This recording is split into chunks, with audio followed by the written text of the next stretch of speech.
জুলাই অভ্যুত্থানের হত্যা চেষ্টা মামলায় গ্রেফতার দেখানো হলো সাবেক স্পিকার শিরিন শারমিন চৌধুরীকে। আজই তোলা হবে আদালতে, জানালো পুলিশ।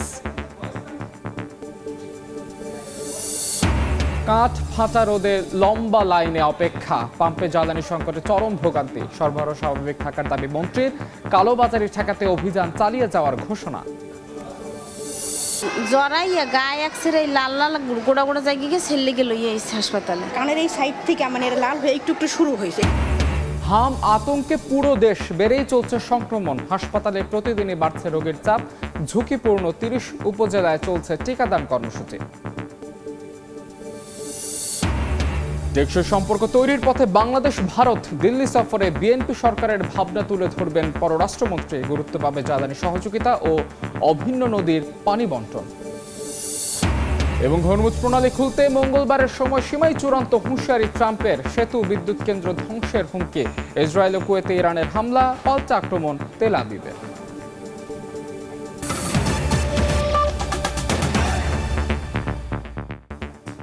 সময় সংবাদের সঙ্গে আছে আমি মাহদি ইসলাম ধ্রুব। জুলাই অভ্যুত্থানে হত্যা চেষ্টা মামলায় গ্রেফতার দেখানো হলো সাবেক স্পিকার শিরিন শারমিন চৌধুরীকে। আজই তাকে আদালতে তোলার কথা রয়েছে। ভোরে ধানমন্ডির একটি বাসা থেকে শিরিন শারমিনকে গ্রেফতার করে ডিবির একটি দল। শেখ হাসিনা সরকার পতনের পর থেকে তিনি আত্মগোপনে ছিলেন। শিরিন শারমিন 2013 সালের 30 এপ্রিল স্পিকার হিসেবে দায়িত্ব গ্রহণ করেন। এরপর থেকে টানা 1 দশকেরও বেশি সময় তিনি এই পদে আসীন ছিলেন। 2024 সালের 7 জানুয়ারি অনুষ্ঠিত দ্বাদশ জাতীয় সংসদ নির্বাচনের পর আওয়ামী লীগ পুনরায় সরকার গঠন করলে তাকে আবারও স্পিকার নির্বাচিত করা হয়। তিনি রংপুর 6 আসন থেকে সংসদ সদস্য হিসেবে নির্বাচিত হয়ে আসছিলেন। 2024 সালের 5 আগস্ট শেখ হাসিনার সরকারের পতনের পর থেকে আত্মগোপনে ছিলেন শিরিন শারমিন।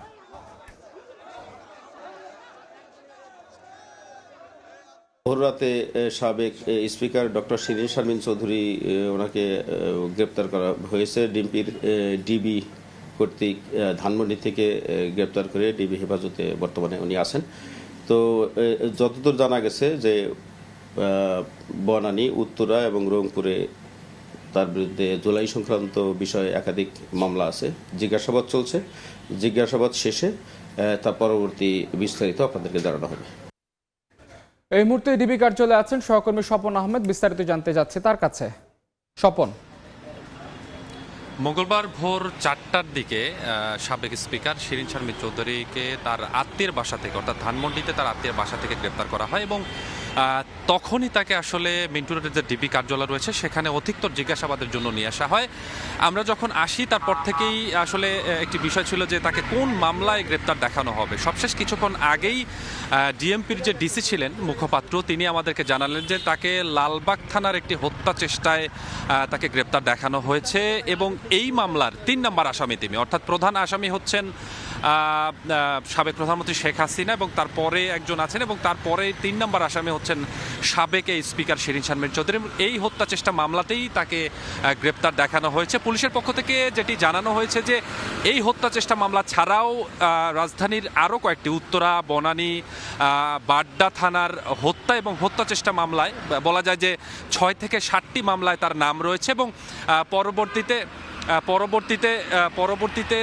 তাকে এই মামলাগুলোতে গ্রেপ্তার দেখানো হতে পারে। এর বাইরেও ঢাকার বাইরে রংপুর, তিনি যেহেতু রংপুর 6 আসন থেকে নির্বাচন করেছেন এবং সেই আসনে একজন স্বর্ণ শ্রমিক ছিলেন, তার একটি হত্যা মামলাও তার নাম রয়েছে এবং সেখানেও তাকে গ্রেপ্তার দেখানো হতে পারে। এই বিষয়গুলো আমাদেরকে জানানো হয়েছে। তো একটি বিষয় বলতে হয়, যাকে এখানে যখন নিয়ে আসা হয় তারপর থেকেই আসলে আলোচনা হচ্ছিল যে এই যে 1.5 বছর আসলে তিনি যখন আত্মগোপনে গিয়েছিলেন সরকার পতনের পর থেকে, অনেকেই অনেকভাবে বলেছেন যে তিনি দেশের বাইরে চলে গিয়েছেন বা তিনি অন্য দেশে চলে গিয়েছেন, কিন্তু সর্বশেষ গতকালকে রাত্রে ভোরে যখন তাকে গ্রেপ্তার করা হয় এই আলোচনা কিন্তু থমকে গেছে।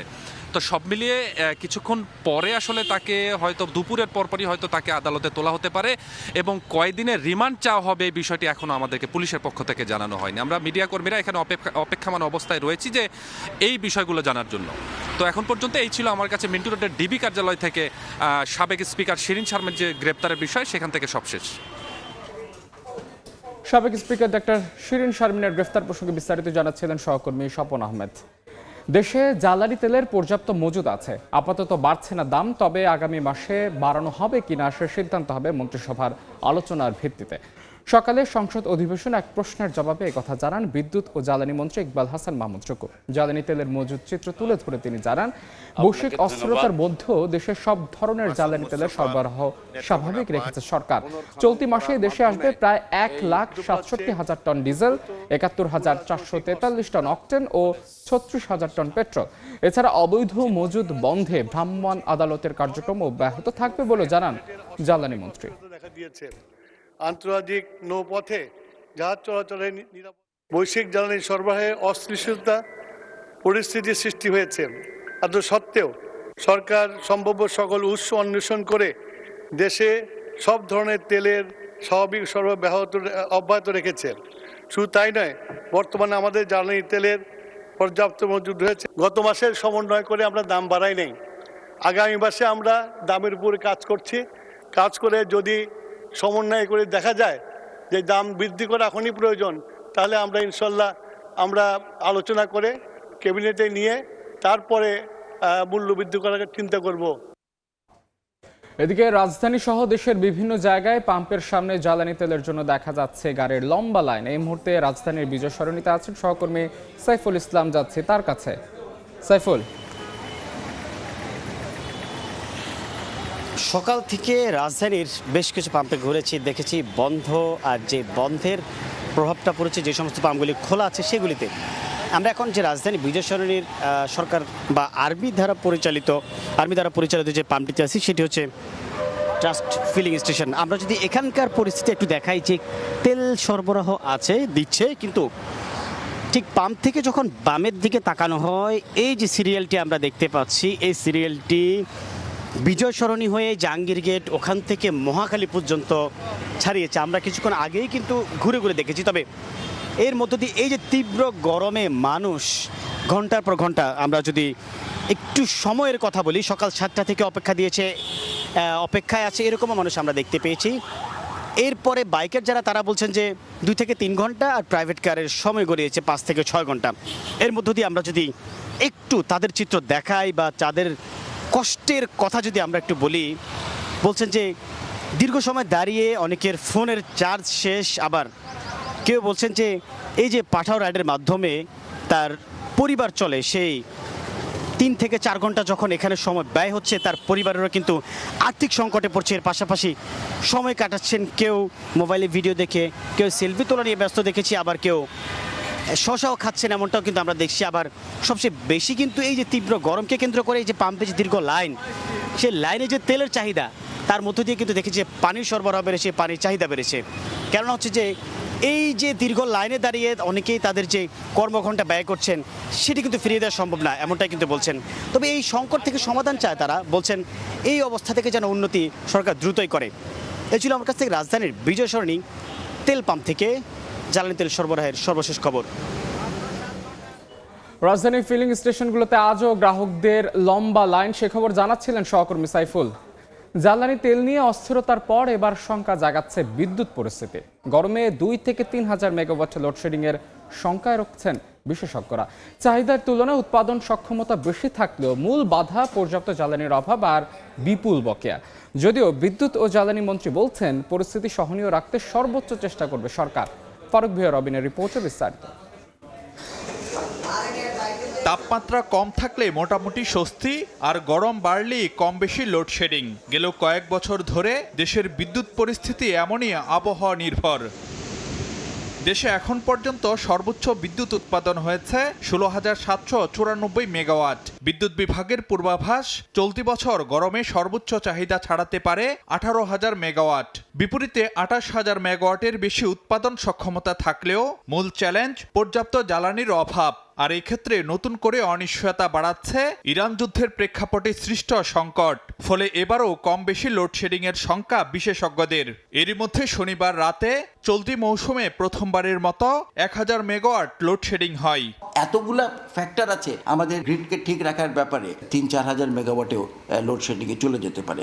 গরম কতখানি পড়বে এটাও ইম্পর্টেন্ট। গরম যদি কম হয় তাহলে হয়তো আমি 2 থেকে 3 হাজার মেগাওয়াট হবে, আর যদি গরম বেশি হয় তাহলে 4000 মেগাওয়াট পর্যন্ত আমাদের লোডশেডিং চলে যেতে পারে। বিদ্যুৎ খাতে আরেক চ্যালেঞ্জ 45,000 কোটি টাকার বিপুল বকেয়া, যার মধ্যে সবচেয়ে নির্ভরতার কয়লাভিত্তিক বিদ্যুৎ কেন্দ্রগুলো পায় 11,000 কোটি টাকা, আর বেসরকারি তেলভিত্তিক বিদ্যুৎ কেন্দ্রগুলোর পাওনা প্রায় 14,000 কোটি টাকা।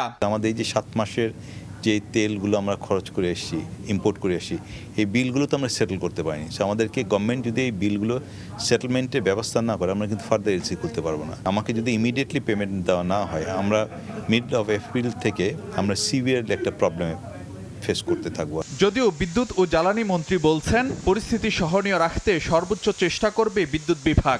এই যে এত টাকার দায়, আমার বিদ্যুতের দামও বাড়াতে পারবো না। আমরা চেষ্টা করতেছি যাতে একটা উইন উইন সিচুয়েশনের মধ্যে নিয়ে আসতে পারি, যেটা জনগণও লাভবান হয়, যারা দিচ্ছে তারা লাভবান হয়। এই দুইটার মধ্যে একটা আমাকে সমঝোতা করতে হবে। চলমান সংকটে গ্রাহকদেরও সাশ্রয়ী হওয়ার পরামর্শ নীতি নির্ধারকদের। গত কয়েক বছর ধরেই গরমে অস্বস্তির কারণ লোডশেডিং। একদিকে গ্রাহকের প্রত্যাশা নিরবিচ্ছিন্ন বিদ্যুৎ, অন্যদিকে চাহিদা মাফিক বিদ্যুৎ উৎপাদনে পর্যাপ্ত জ্বালানির অভাব। এই দুই বিপরীতমুখী অবস্থার মধ্যে কতটা সমন্বয় করতে পারে বিদ্যুৎ বিভাগ, সেটি এখন দেখার বিষয়। ফারুক ভিয়া, রবিন, সময় সংবাদ, ঢাকা।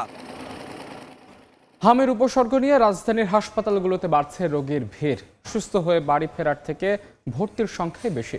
তবে উপসর্গ নিয়ে ভর্তি হওয়া সবাই হামে আক্রান্ত নয়। মঙ্গলবার সকালেই রাজধানীর মহাখালীর ডিএনসিসি হাসপাতালে হামের উপসর্গ নিয়ে ভর্তির সপ্তাহ ধরে অসুস্থ শিশু অসুস্থ হলে চিকিৎসকদের পরামর্শ ছাড়া ওষুধ খাওয়ানো নিষেধ থাকলেও ভর্তি রোগীর অনেকেই স্থানীয় ফার্মেসি থেকে চিকিৎসা নিয়ে জটিলতা বাড়িয়েছে। চিকিৎসকরা বলছেন অভিভাবকদের লক্ষণগুলোর বিষয়ে আরও সচেতন হতে হবে। শিশু অসুস্থ হওয়ায় 2-1 দিনের মধ্যে হাসপাতালে নেওয়ার পরামর্শ দিচ্ছেন চিকিৎসকরা। এই মুহূর্তে রাজধানীর ডিএনসিসি হাসপাতালে আছেন সহকর্মী শফিকুজ্জামান রুবেল, যাচ্ছি তার কাছে। রুবেল, হামের সংক্রমণ ক্রমান্বয়ে কিন্তু বেড়েই চলেছে। প্রতিদিনের মতো আজকে আমরা রাজধানীর একটি হাসপাতাল রয়েছি, যেটি ডিএনসিসি।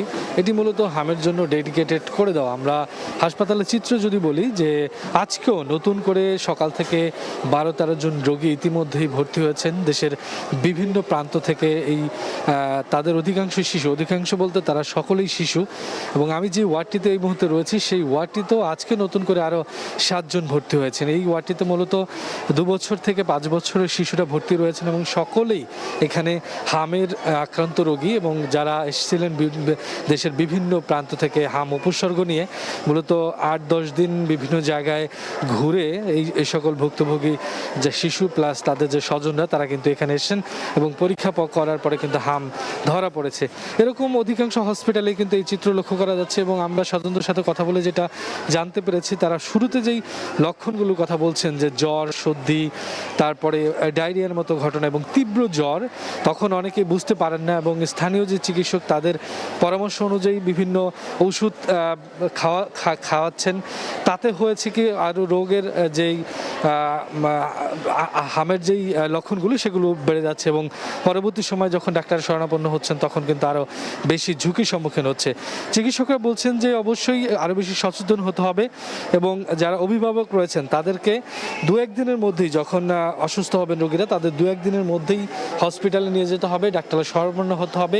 তাহলেই এই হামের যেই সংক্রমণ, সেখান থেকে কিছুটা হলেও মুক্তি পাওয়া সম্ভব। তো সব মিলিয়ে বলা যায় যে হামের প্রাদুর্ভাব এখনও চলমান। হসপিটালগুলোতে রোগীর সংখ্যা কিন্তু বেড়েই যাচ্ছে। তো সব মিলিয়ে রাজধানীর ডিএনসিসি হাসপাতাল থেকে এই ছিল এই মুহূর্তে। হাম আক্রান্ত শিশুদের খবরাখবর জানাচ্ছিলেন সহকর্মী শফিকুজ্জামান রুবেল। বিএনপি সরকার গঠনের পর প্রথম উচ্চ পর্যায়ে সফরে ভারতে যাচ্ছেন পররাষ্ট্রমন্ত্রী ডক্টর খলিলুর রহমান এবং প্রধানমন্ত্রীর পররাষ্ট্র উপদেষ্টা হুমায়ুন কবির। মরিশাসে ইন্ডিয়ান ওশান কনফারেন্সে যোগ দেওয়ার আগে 3 দিনের এই সফরে দেশটির উচ্চ পর্যায়ের প্রতিনিধিদের সঙ্গে সাক্ষাৎ করবেন তারা। আজ সন্ধ্যায় ভারতের নিরাপত্তা উপদেষ্টা অজিত দোভালের সঙ্গে সাক্ষাৎ করবেন খলিলুর রহমান ও হুমায়ুন কবির। কাল পররাষ্ট্রমন্ত্রী এস জয়শঙ্করের সঙ্গে বৈঠক করবেন তারা। এছাড়া দেশটির পেট্রোলিয়াম ও প্রাকৃতিক গ্যাস বিষয়ক মন্ত্রীর সঙ্গে সৌজন্য সাক্ষাতের কথা রয়েছে। নির্বাচনের পর ভারতীয়দের জন্য ভিসা কার্যক্রম পুরোদমে চালু হলেও এখনও বাংলাদেশিদের জন্য সব শ্রেণীর ভিসা চালু করেনি নয়াদিল্লি। জ্বালানি সংকট নিয়ে বিশ্বজুড়ে চলা অস্থিরতায় দিল্লির কাছে সহযোগিতা বাড়ানোর প্রস্তাব থাকতে পারে ঢাকায়। রাজধানীর মোহাম্মদপুরে ধারালো অস্ত্র থেকে ছিনতাইয়ের ঘটনায় 2 ছিনতাইকারীকে গ্রেফতার করেছে মোহাম্মদপুর থানা পুলিশ। সোমবার রাজধানীর বসিলা এলাকায় অভিযান চালিয়ে তাদের গ্রেফতার করা হয়। উদ্ধার করা হয় একটি চাপাতি। এর আগে সোমবার মধ্যরাতে মোহাম্মদপুরের শেরশাহ সুরি রোডে নিজ বাসার নিচে ছিনতাইয়ের শিকার হন 2 ব্যক্তি। মাত্র 27 সেকেন্ডেই সর্বস্ব লুট করে পালিয়ে যায় দুর্বৃত্তরা। ঘটনার সিসিটিভি ফুটেজ ভাইরাল হলে এলাকায় আতঙ্ক ছড়িয়ে পড়ে।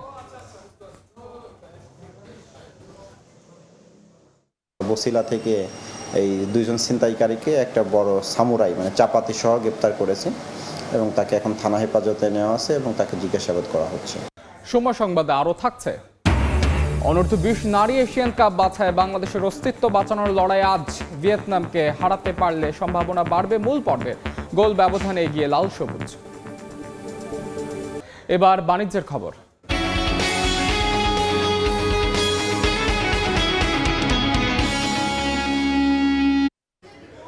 পুঁজিবাজার থেকে অর্থ সংগ্রহ না করে উচ্চ সুদের ব্যাংক ঋণ নির্ভর হচ্ছেন ব্যবসায়ীরা। এজন্য দুর্বল বাজার ব্যবস্থাপনাকে দায়ী করছেন তারা। তথ্য বলছে পুঁজিবাজারে গেল 2 বছরে আসেনি নতুন কোনো প্রতিষ্ঠান। কেন বারবার তাগাদা দেওয়া সত্ত্বেও বাজারমুখী হচ্ছে না কোম্পানিগুলো, সেই কারণ জানা নেই খোদ নিয়ন্ত্রক সংস্থারও। বিস্তারিত তোফাজ্জল হোসেনের রিপোর্টে। ব্যবসা সম্প্রসারণে মূলধন সংগ্রহ অথবা বিনিয়োগ বাড়াতে ব্যাংক ঋণের উচ্চ সুদেই ভরসা রাখছেন ব্যবসায়ীরা। অথচ আইপিওর মাধ্যমে পুঁজিবাজার থেকে সহজে তহবিল সংগ্রহের সুযোগ থাকলেও গত 2 বছরে আগ্রহ দেখায়নি নতুন কোনো কোম্পানি। অবশ্য এর আগের 5 বছরে আইপিওর মাধ্যমে 52টি কোম্পানি পুঁজিবাজার থেকে সংগ্রহ করেছে প্রায় 8,000 কোটি টাকা। পুঁজিবাজারমুখী না হওয়ার কারণ হিসেবে দুর্বল বাজার পরিস্থিতি ও অনিশ্চয়তাকে দায়ী করেছেন ব্যবসায়ীরা। আইপিও নাই, আর সেইখানকার মার্কেটের অবস্থা খুব একটা ভালো না, সেখান থেকেও মানুষ মুখ ফিরিয়ে নিচ্ছে, যার ফলে আর আমাদের এই প্রাইভেট লিমিটেড কোম্পানিগুলি ব্যাংকের উপরেই নির্ভরশীল হয়। অসহনীয় ব্যাংক ইন্টারেস্ট যেটা সিঙ্গেল ডিজিটে ছিল এখন 14-15, কেউ এখন তো ওভার ডিউ হয়ে গেলে সেটা আবার 18% পর্যন্ত চলে যায়, বিভিন্ন চার্জ আছে। পুঁজিবাজারে আস্থা ফেরাতে Bangladesh securities and exchange commission task force গঠনের মাধ্যমে আইপিও বিধিমালা সহ বিভিন্ন আইনি সংস্কার করেও মেলেনি কাঙ্ক্ষিত সুফল। কিন্তু কোম্পানিগুলো কেন পুঁজিবাজার বিমুখ তার উত্তর জানে না খোদ নিয়ন্ত্রক সংস্থা। সরকারি বা রেগুলেটরের পক্ষে আইপিওতে আনার জন্য যা যা করণীয় এগুলো কিন্তু করা হয়েছে। আর আমরা এটাও বলতে চাই, আমাদের কাছে কিন্তু কোনো আইপিওর আবেদন পেন্ডিং নাই। ইস্যুয়ার কোম্পানিগুলোকে বিভিন্নভাবেই এনকারেজ করা হয়েছে, কিন্তু না আসার কারণ আমাদের অজানা। পুঁজিবাজারে আইপিও না আসলেও ব্যাংক ঋণের মাধ্যমে শিল্প খাতে অর্থায়ন বাড়ছে। 2024 সালের মার্চ থেকে 25 সালের সেপ্টেম্বর পর্যন্ত 1.5 বছরে শিল্প খাতে ব্যাংক ঋণ বেড়েছে 7.5 লাখ কোটি টাকার বেশি। তোফাজ্জল হোসেন, সময় সংবাদ, ঢাকা। এবার দেশের বাইরের খবর। যুদ্ধবিরতি না মানলে ইরানকে এক রাতেই নিশ্চিহ্ন করার হুমকি দিয়েছেন মার্কিন প্রেসিডেন্ট ডোনাল্ড ট্রাম্প। হরমুজ প্রণালী খুলে দিতে মঙ্গলবারের সময়সীমায় চূড়ান্ত বলে হুঁশিয়ারি দিয়েছেন তিনি। এদিকে ট্রাম্প যুদ্ধ ব্যবস্থাপনায় নিয়ন্ত্রণ হারিয়েছেন বলে দাবি করেছে ইরান। পাকিস্তানের মাধ্যমে পাঠানো যুদ্ধবিরতির প্রস্তাবও প্রত্যাখ্যান করেছে তেহরান। এরই মধ্যে অব্যাহত রয়েছে ইসরায়েল, যুক্তরাষ্ট্র ও ইরানের পাল্টাপাল্টি হামলা। ইরানের ক্ষেপণাস্ত্র ও ড্রোন হামলায় কাঁপছে ইসরায়েলের মধ্যাঞ্চল। মঙ্গলবারও ক্ষেপণাস্ত্রের সঙ্গে ক্লাস্টার বোমা ছোড়ে ইরানি বাহিনী। এতে ইসরায়েলের অন্তত 28টি স্থানে ক্ষয়ক্ষতির খবর পাওয়া গেছে। লক্ষ্যবস্তু করা হয় কুয়েতের আলী আল সালেম, ইরাকের সোলাইমানিয়া সহ অন্যান্য ঘাঁটিও। এতে কয়েকজন মার্কিন সেনা আহত হন। যুক্তরাষ্ট্রের উভচর যুদ্ধজাহাজে হামলার দাবিও করেছে আইআরজিসি, যদিও তা প্রত্যাখ্যান করেছে পেন্টাগন। ইরানের হামলার জবাবে দেশটির সাউথ পার্স পেট্রোকেমিক্যাল স্থাপনায় ভয়াবহ আক্রমণ চালায় যুক্তরাষ্ট্র ইসরায়েল। ইরানের প্রায় 50% পেট্রোকেমিক্যাল উৎপাদন হয় এখানে। এছাড়া বুশেরাহ বিমানবন্দর, পারমাণবিক গবেষণা কেন্দ্র ও একটি প্রযুক্তি বিশ্ববিদ্যালয়েও ব্যাপক হামলা চালানো হয়। লেবাননের নাবাতিয়া ও তাইর অঞ্চলে ইসরায়েলি বিমান হামলায় অন্তত 41টি গ্রাম ক্ষতিগ্রস্ত হয়েছে। হতাহতের খবরও পাওয়া গেছে। চলমান হামলার মধ্যেই মার্কিন প্রেসিডেন্ট ডোনাল্ড ট্রাম্প ইরানকে এক রাতের মধ্যে নিশ্চিহ্ন করার হুমকি দিয়েছেন। মঙ্গলবার হরমুজ প্রণালী খুলে দেওয়ার শেষ সময়সীমা বলেও হুঁশিয়ারি দেন তিনি। Every power plant in Iran will be out of business, burning, exploding and never to be used again. I mean complete demolition. মার্কিন প্রেসিডেন্টের বক্তব্যের পাল্টা জবাব দিয়েছে ইরানও। ট্রাম্প যুদ্ধ ব্যবস্থাপনায় নিয়ন্ত্রণ হারিয়েছেন বলে দাবি করেছে তেহরান। শীর্ষ কমান্ডারদের হত্যা ইরানি বাহিনীকে দমাতে পারবে না বলে হুঁশিয়ারি দিয়েছেন সর্বোচ্চ নেতা মুস্তফা খামেনি। একই সঙ্গে পাকিস্তানের মাধ্যমে পাঠানো যুদ্ধবিরতির প্রস্তাব প্রত্যাখ্যান করে সংঘাত স্থায়ীভাবে বন্ধের শর্ত জুড়ে দিয়েছে ইরান। রাইসা জান্নাত, সময় সংবাদ। এবার খেলার খবর। এএফসি অনূর্ধ্ব-20 নারী এশিয়ান কাপের মূল মঞ্চে এবার বাংলাদেশের টিকে থাকার লড়াই। ব্যাংককের নন্থাবুরিতে গ্রুপ পর্বের শেষ ম্যাচে ভিয়েতনামের মুখোমুখি হবে লাল সবুজের প্রতিনিধিরা। ম্যাচ শুরু বাংলাদেশ সময় সন্ধ্যা 7টায়। তপ্ত রোদেও ক্লান্তি নেই, বরং চোখে মুখে কেবলই ঘুরে দাঁড়ানোর জেদ। ব্যাংককের আলপাইন ট্রেনিং ক্যাম্পে সকাল থেকেই শুরু হয়ে যায় বাংলাদেশের বাঘিনীদের রণকৌশল সাজানোর কাজ। একদিনের রিকভারি ব্রেক শেষে পুরো দল এখন মানসিকভাবে চাঙা। থাইল্যান্ড এবং চীনের বিপক্ষে হারলেও পারফরমেন্সে যে উন্নতি ছিল সেটাই এখন বড় পুঁজি। গ্রুপ এ থেকে চীন এবং থাইল্যান্ড ইতোমধ্যে পরবর্তী রাউন্ড নিশ্চিত করেছে। তবে টুর্নামেন্টের বাইলজ অনুযায়ী 3 গ্রুপের সেরা 2 তৃতীয় স্থান অধিকারী দল পাবে পরের রাউন্ডের টিকিট। সেখানেই উজ্জ্বল বাংলাদেশ। উজবেকিস্তান বা চাইনিজ টাইপের চেয়ে গোল পার্থক্যে এগিয়ে থাকায় ভিয়েতনামের বিপক্ষে একটা জয় খুলে দিতে পারে সমীকরণের জটিল দুয়ার। আজকে হচ্ছে আমরা ভালো একটা ট্রেনিং সেশন করছি। কোচ আমাদের ফিনিশিং ড্রিল করাইছে। আমাদের এর আগের ম্যাচে চায়নার ম্যাচে যা ভুল ত্রুটি হয়েছে আজকে তা ধরে দিয়েছে। আলহামদুলিল্লাহ টিমের সবাই সুস্থ আছে, ভালো ম্যাচ আছে ভিয়েতনামের বিপক্ষে। তো ওই ম্যাচে আমরা হচ্ছে জেতার চেষ্টা করব। তো আমাদের কোচ যেভাবে বলবে খেলার জন্য আমরা সেইভাবে প্লে করব। শেষ অনুশীলনে গুরুত্ব পেয়েছে ফিনিশিং এবং সেট পিস। সাগরিকারা ফর্মে থাকলেও চীনের বিপক্ষে গোল মিসের মহড়া ভাবাচ্ছে কোচ পিটার বাটলারকে। তাই আজ গোলপোস্টের সামনে প্রীতি সাগরিকাদের নিয়ে আলাদা কাজ করেছেন কোচিং স্টাফরা। আমরা কোচেরা সবসময় আত্মবিশ্বাসী এবং প্লেয়াররা বুঝতে পেরেছে তারাও আত্মবিশ্বাসী, কারণ ম্যাচ বাই ম্যাচ তারা ভালো করেছে। আমরা 2টা ম্যাচ লস করেছি, বাট প্লেয়াররা খুব চেষ্টা করেছে তাদের সেরাটা দেওয়ার জন্য। তারা আগামীকাল সেরাটা দিয়েই তারা দ্বিতীয় রাউন্ডে যাওয়ার চেষ্টা করবে, কারণ আমরা দ্বিতীয় রাউন্ডে যাওয়ার উইন করে যাওয়ার একটা পসিবিলিটি আমাদের আছে। প্রস্তুতি শেষ, এবার মাঠের লড়াইয়ে সমীকরণ মেলানোর পালা। নন্থাবুরি স্টেডিয়ামে বাংলাদেশ সময় সন্ধ্যা 7টায় শুরু হবে বাঁচা মরার এই লড়াই, যেখানে কেবল জয় নয় বড় ব্যবধানের জয়ের লক্ষ্য নিয়েই মাঠে নামবে বাংলাদেশ অনূর্ধ্ব-20 নারী দল। নিয়ন মোহাইমিন, সময় সংবাদ। সময় সংবাদের শীর্ষ সংবাদ জানিয়ে দিচ্ছি আরও একবার। জুলাই অভ্যুত্থানের হত্যা চেষ্টা মামলায় গ্রেফতার দেখানো হলো সাবেক স্পিকার শিরিন শারমিন চৌধুরীকে। আজই তোলা হবে আদালতে, জানালো পুলিশ। কাঠ ফাটা রোদে লম্বা লাইনে অপেক্ষা, পাম্পে জ্বালানির সংকটে চরম ভোগান্তি। সরবরাহ স্বাভাবিক থাকার দাবি মন্ত্রীর। কালোবাজারি ঠেকাতে অভিযান চালিয়ে যাওয়ার ঘোষণা। প্রথমে জ্বর হয়েছিল, জ্বর থেকে হাম হয়েছে। বাচ্চার তো খুব সিরিয়াল অবস্থা, আমি কি যে করবো না, কোনো উপায় দেখতেছি না। হাম আতঙ্কে পুরো দেশ, বেড়েই চলছে সংক্রমণ। হাসপাতালে প্রতিদিনই বাড়ছে রোগীর চাপ। ঝুঁকিপূর্ণ 30 উপজেলায় চলছে টিকাদান কর্মসূচি।